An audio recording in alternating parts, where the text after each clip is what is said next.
बच्चों आज हम पढ़ेंगे ट्रेपेजियम। ओके, ट्रेपेजियम के जितने भी कंसेप्ट हैं वो मैं आपको बताऊंगा, जिन जिन कंसेप्ट पे सवाल बनते हैं। देखिए, सबसे पहले आप जानिए ट्रेपेजियम कहते किसे हैं। एक ऐसा क्वाड्रिलेटरल जिसकी दो साइड्स पैरेलल हो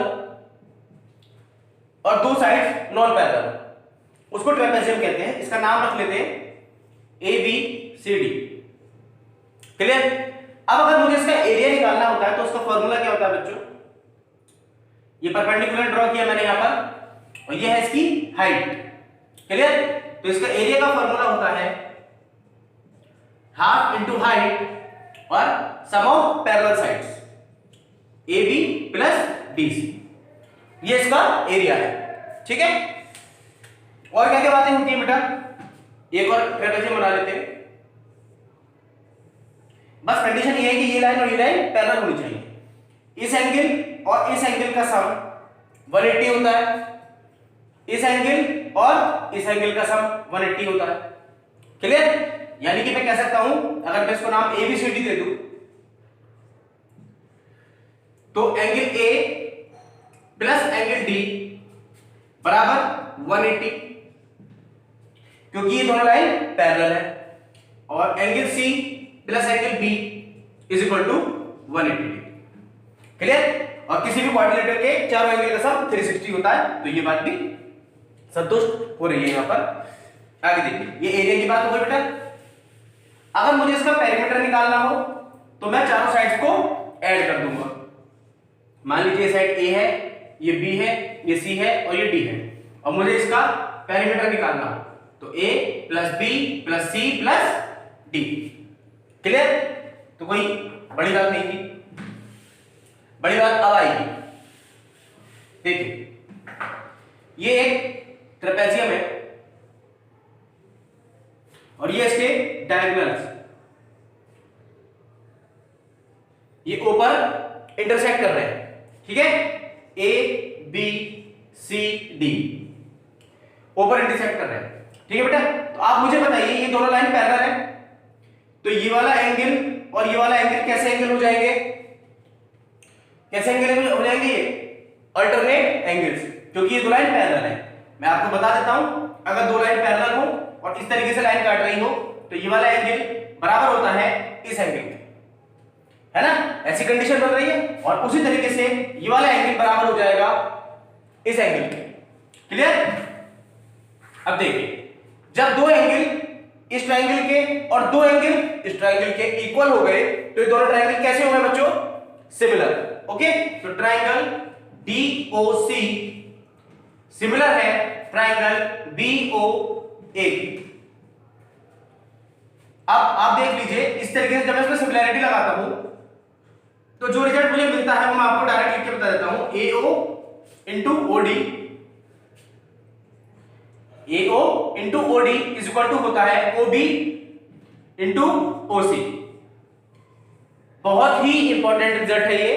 आप ऐसे याद रख सकते हैं कि ये डायगोनल्स है, इस तरफ वाले डायगोनल्स का पोर्शन और इस तरफ वाला डायगोनल का पोर्शन क्या होता है? दोनों का मल्टीप्लिकेशन बराबर होता है। डायगोनल्स ना तो बराबर होते हैं, AB not equal to AB कहेंगे AC not equal to BD, और ना ही एक दूसरे को इंटरसेक्ट वो बाइसेक्ट करते हैं, ना ही 90 डिग्री में बाइसेक्ट करते हैं। ठीक, ये कोई कंडीशन इसमें नहीं होती।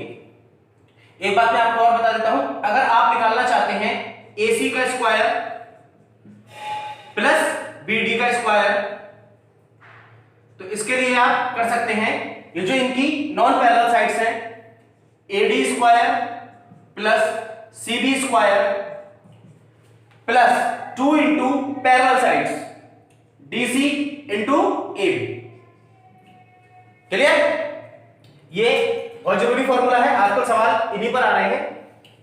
इससे अगली बात बताता हूं मैं आपको, सब नोट करते रहिएगा आप। ये ट्रेपेजियम है आपके सामने, नाम है इसका ABCD। क्लियर? अब अगर इसके मिड पॉइंट पर यहां से ये लाइन खींच दी जाए ठीक है, तो इसकी लेंथ कितनी होती है, अगर इसका नाम PQ रख दें तो PQ बराबर होता है बेटा half into AB plus CD।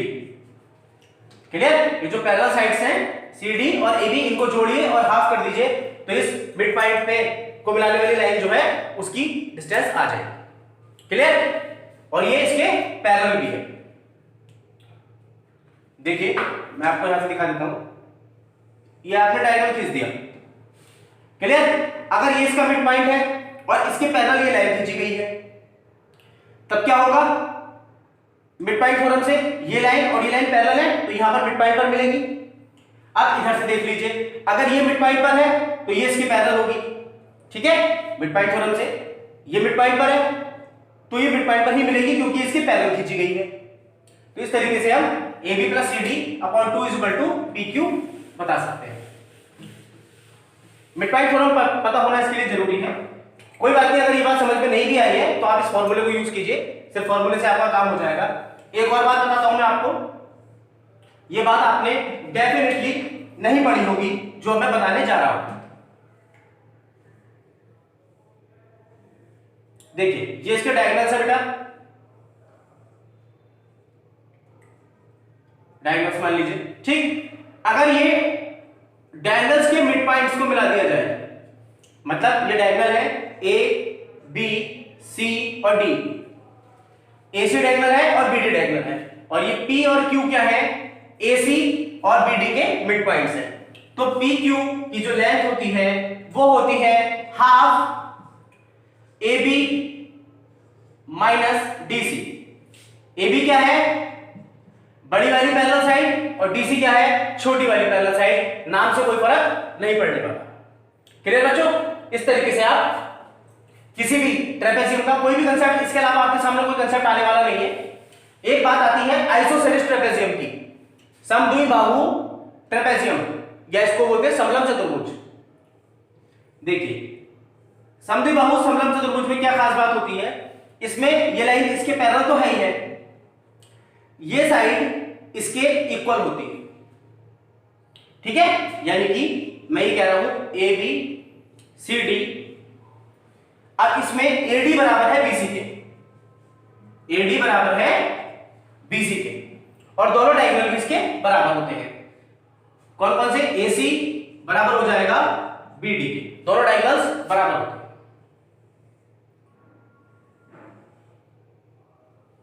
Clear बच्चों, अब ये O पॉइंट है आपका, वो कंडीशन जो लग रही थी वो तो लगेगी ही लगेगी।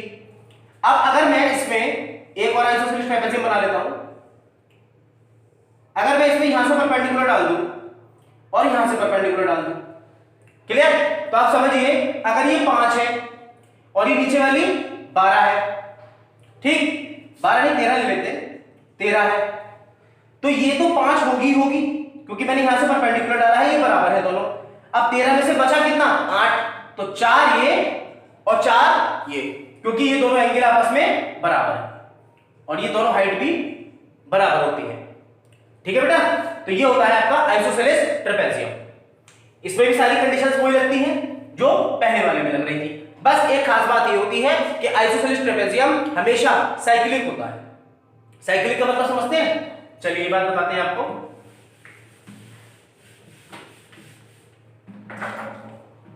अगर आपने सर्किल में कोई ट्रेपेजियम बनाया है, सर्किल में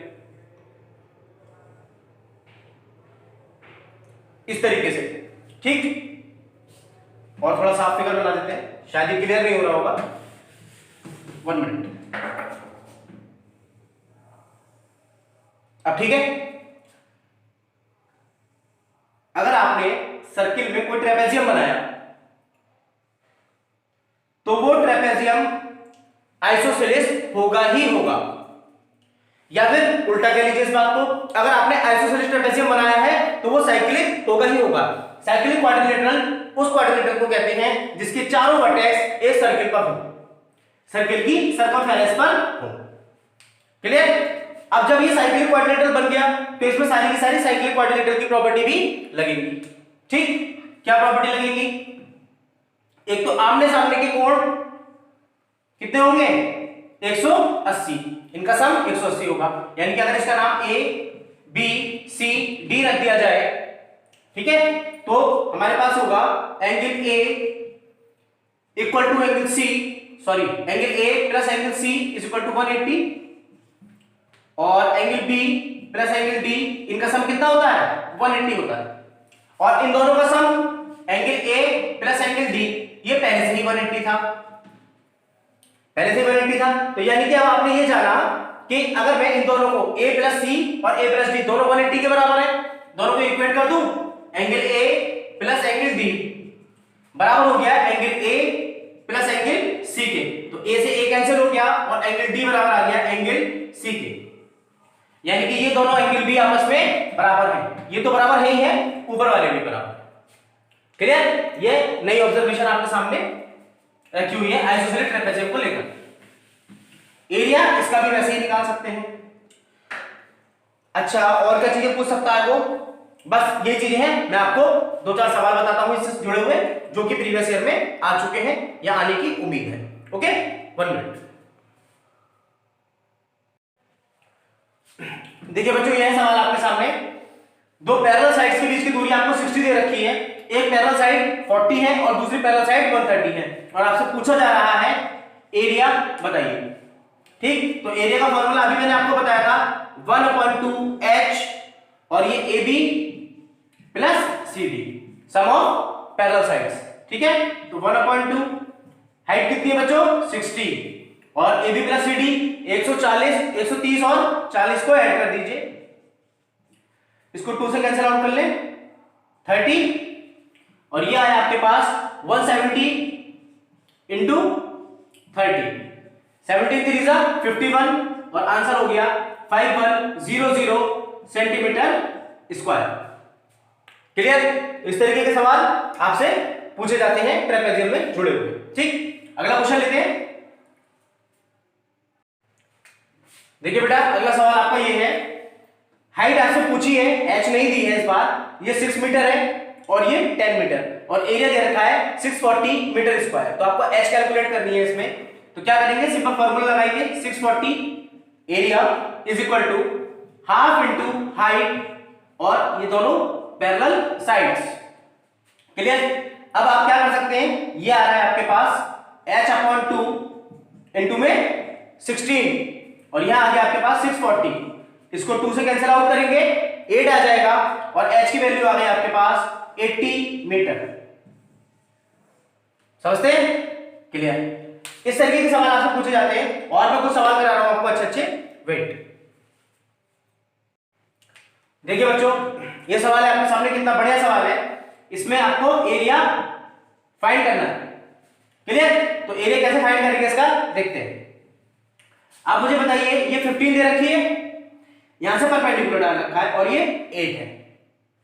बस मुझे ये वाली साइड मिल जाए तो मैं एरिया निकाल लूंगा और ये एक आइसोसेलेस ट्रेपेजियम है, ये भी 10 दे रखी है आपको। ठीक, मैंने यहां से परपेंडिकुलर डाला और परपेंडिकुलर डालने के बाद मुझे पता चला ये भी 8 ही होगी। अभी आइसोसेलेस ट्रेपेजियम में आपने देखा था, और ये कितनी हो जाएगी यहां से लेके यहां तक बेटा 15। क्लियर? ये 15 हो गई। अब इस राइट एंगल ट्रायंगल में आप बताइए ये 10 है या 8 है, कितनी हो जाएगी 6, पाइथागोरस थ्योरम से। जब ये 6 हो गई तो ये भी 6 हो गई, 15 6 21 और 6 27, तो ये 27 आ गई, ये 15 और हाइट कितनी है 8। एरिया निकाल सकते हैं, तो एरिया आ गया आपके पास हाफ इंटू हाइट है 8 और sum of parallel side 27 plus 15। Okay, अब मुझे बताइए ये 4 हो गया और इन दोनों का जब ऐड करेंगे तो कितना आ रहा है 42। नेक्स्ट इन दोनों की मल्टीप्लाई कर दीजिए, कितना आ जाएगा बेटा 168 सेंटीमीटर स्क्वायर या मीटर स्क्वायर, जो भी साइड दी हो उसके हिसाब से लिख देंगे और ये आपका एरिया। इस तरीके के सवाल आपसे पूछे जाते रहे हैं और आगे भी पूछे जाते रहेंगे। ये था आपका ट्रेपेजियम। ओके, मैं आगे भी आपके सामने पूरा टॉपिक ऐसे ही कंसेप्ट के तौर पर लाता रहूंगा। Thank you.